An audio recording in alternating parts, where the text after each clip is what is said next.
Okay, so I've made it to the end of my sixth day at the Toronto International Film Festival 2013, day 7 for the festival itself.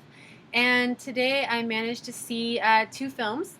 One I had been wanting to see for a very, very long time. Very is about a year. And the second one was totally random, last minute. And I'd say I liked them equally for different reasons. They're very different films, but just I'm surprised because sometimes when you highly anticipate something, like you're looking forward to it for a long time, it can disappoint because it's hard to sort of live up to all the things you might have imagined. And the first one is Kill Your Darlings. Great title. Just the title itself is great. And then it just gets better from there. Like, the title is just the beginning of how great this film is. It's by first-time filmmaker, director John Krokidas. He also co-wrote the screenplay, and apparently it's something that it's like a little passion project. He's been working on it for 10 years, and the moral of the story is keep working at it, persevere.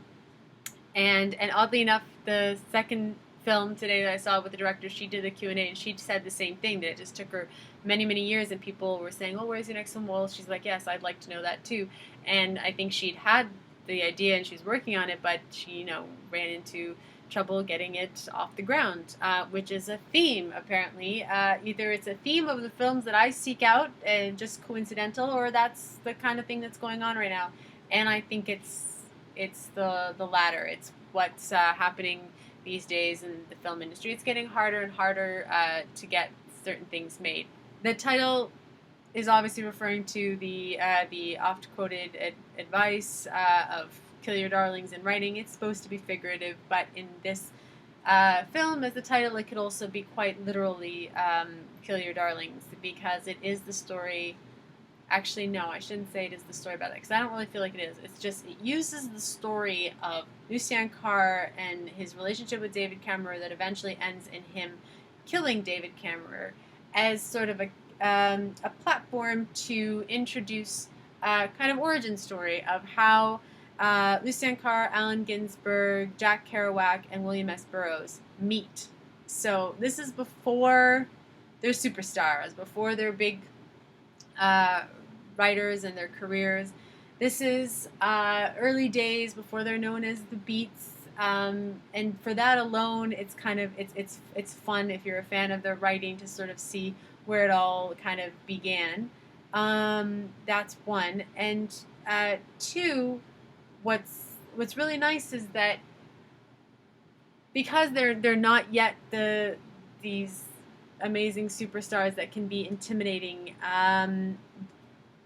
I guess young people watching it can find it very inspiring to see people like them, not unlike them, who were just these people with ambitions and thirst for life, and they found kindred spirits in each other, and that helped to fuel their exploits and their interest and their artistry.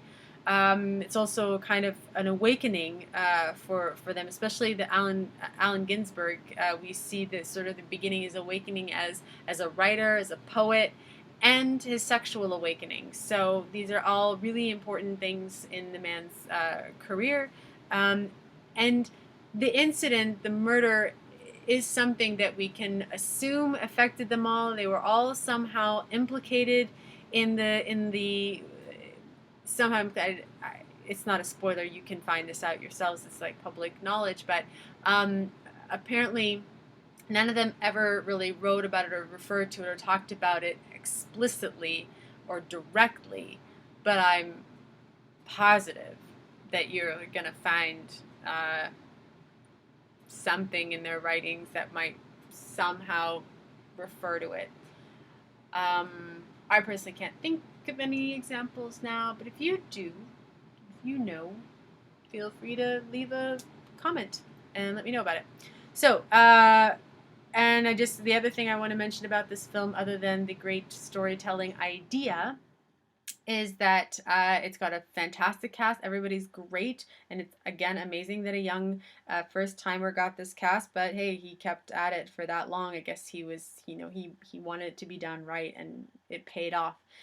Dane DeHaan is Lucien Carr. Michael C. Hall is David Cameron. Daniel Radcliffe is Allen Ginsberg. Jack Houston is Jack Kerouac, and Ben Foster is William S. Burroughs. And there's also an appearance by Elizabeth Olsen, as well as a couple of other really fantastic actors. So it's great. It's well shot, like well edited, beautiful cinematography, beautiful art direction, and that's all I'm going to say about that. I'm happy I saw it, and I normally, don't see a film that has already a release date, but I couldn't wait any longer. Like I said, I'd waited almost like a year.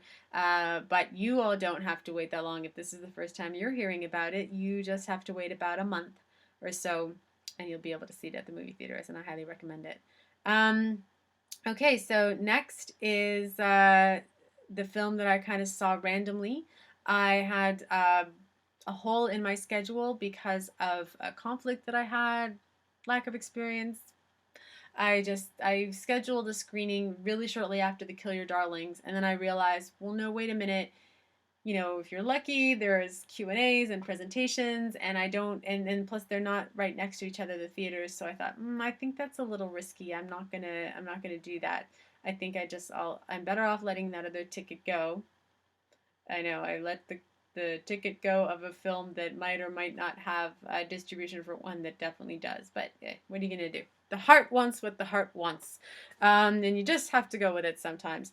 So right, the next film I saw then, because I had this big gap, I had to fill it with something, and I just randomly chose something at a theater where I thought I'd have a better chance with the rush ticket situation, which I did.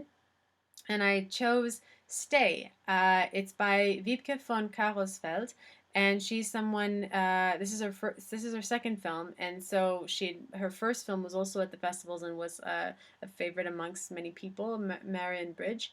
And she's of German origin, but either all or most of her career was here in Canada. And she made this film as a joint production with the Irish production company, so Canadian production and Irish production.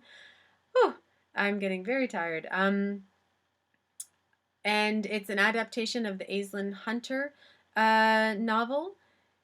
And it's starring Taylor Schilling of the Orange is the New Black fame, Aidan Quinn, Michael Ironside, and I just also want to mention, and others of course, but I want to make a mention specifically of two characters who have a pretty prominent role in the film. These newcomers are Barry Keoghan and Nika McGeegan, who are Irish actors, and they did just a stellar job.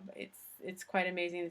This is their first feature, and I'm pretty sure we'll be seeing more of both of them. So yeah, the story is basically about a small tight knit community, and if you like films like La Grande Séduction, which was remade into The Grand Seduction, an English version of it, and playing at the festivals this year, I believe. I love the French film, and I'm sure the English one is good too. I just don't have the time in my schedule for a story I know so well because I've seen the French one a lot. So there's that, or there's like the Waking Ned Devine type of films. I mean, those kinds of films that just concentrate on this small, sleepy town and the how one event that happens can have these effects, like it's just spin off and have affect everybody else in the community, and how then they can all sort of influence each other and sort of be there for each other. I don't know. I think I like those kinds of films. I mean, I like the idea of community, and I guess I have maybe a secret fantasy of living in somewhere like that, though, it's never really how you imagine things, I'm assuming. But yeah, I think I've always liked the idea of living in a small rural area where you just know everybody in your village and they know you. Something about that just seems nice. So I like when I can find films like this that depict that world, and apparently that is what the director filmmaker Vipka liked about it as well. She liked about the story. That's why she adapted the novel.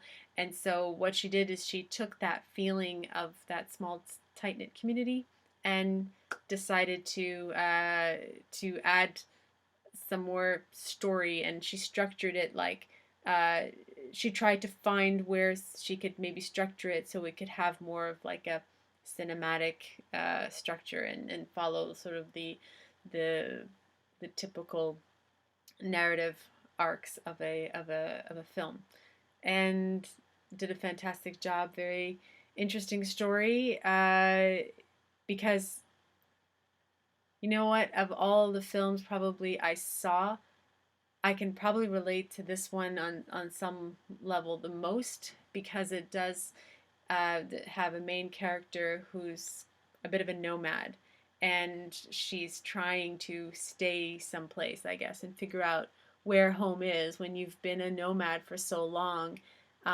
What and where home is becomes a very difficult thing to imagine after a while, and hence the title "Stay." And it's something I struggle with on a regular basis, staying put somewhere. So far I'm staying put back here in Toronto after so many years, and certainly the festival helps me to sort of fall back in love with Toronto. So there you go. All right, that's enough for today. See you tomorrow.